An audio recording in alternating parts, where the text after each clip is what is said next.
Welcome back to the Archive Network.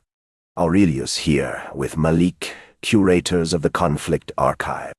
We left Mongol Conquests last time but the Mongols now faced dangers from inside.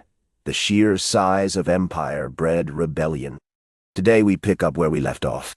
The death of Genghis Khan was like thunder rolling across the steppe, echoing through the ages.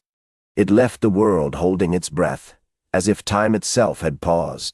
The vast plains, once alive with the sound of hooves, now held their secrets tightly. Warriors huddled in their camps, pondering their uncertain fates. In every corner, an unsettling silence reigned. Genghis's legacy loomed large over them, casting a shadow. The empire teetered on the edge, a fragile thread waiting for the slightest tug to unravel it all. Aurelius, it's easy to focus on the empire's fate, but we can't ignore the human cost. Those warriors staring into the flames weren't just contemplating power. They were grappling with grief and uncertainty. The empire was vast, but it was also fragile. The death of Genghis Khan changed everything, and the cracks were already forming.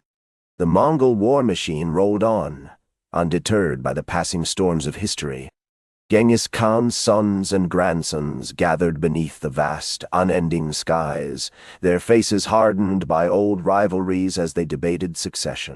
The Kurultai ultimately chose Ugadai as the next great Khan, upholding tradition.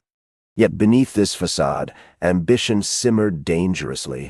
For now, unity prevailed, but it was a fragile and tenuous hold, a reminder that even the mightiest empires can be torn apart from within.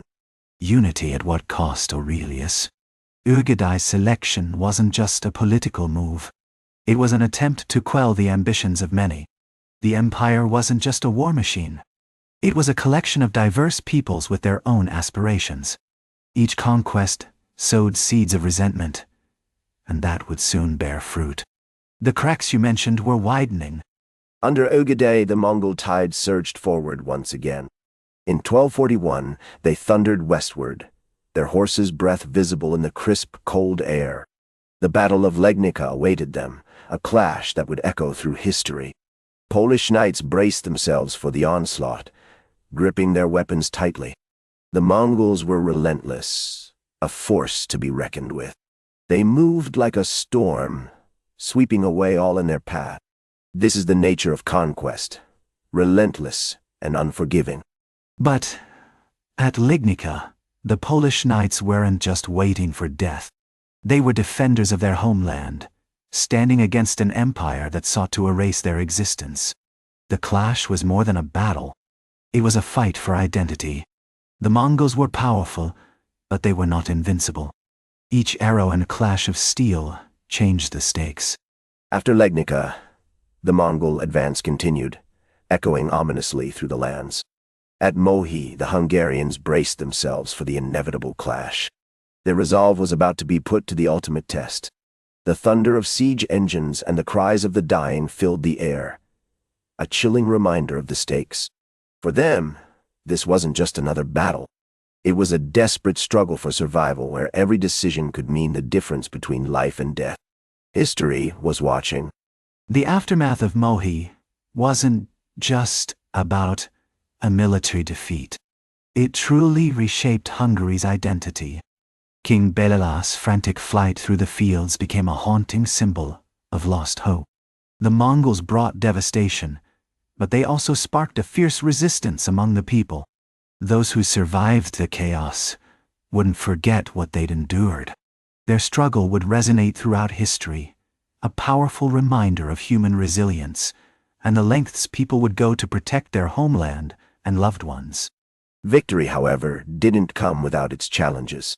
The Mongol Empire morphed into a patchwork of diverse cultures and beliefs, each with its own customs and practices. Every conquest brought new complexities that administrators had to navigate. They found themselves juggling different languages and traditions, all while trying to maintain some semblance of order. It's a common theme throughout history. Empires expand, yet often at the expense of unity, leaving chaos simmering just beneath the surface. Aurelius, you talk about unity like it's just a side effect of expansion. But let's not forget this patchwork was riddled with tension.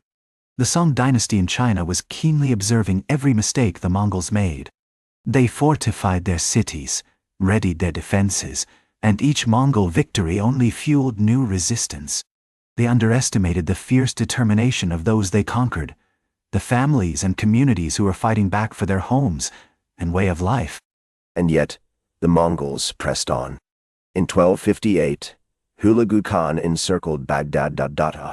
A city rich in culture, it was a prize worth fighting for. The siege brought chaos.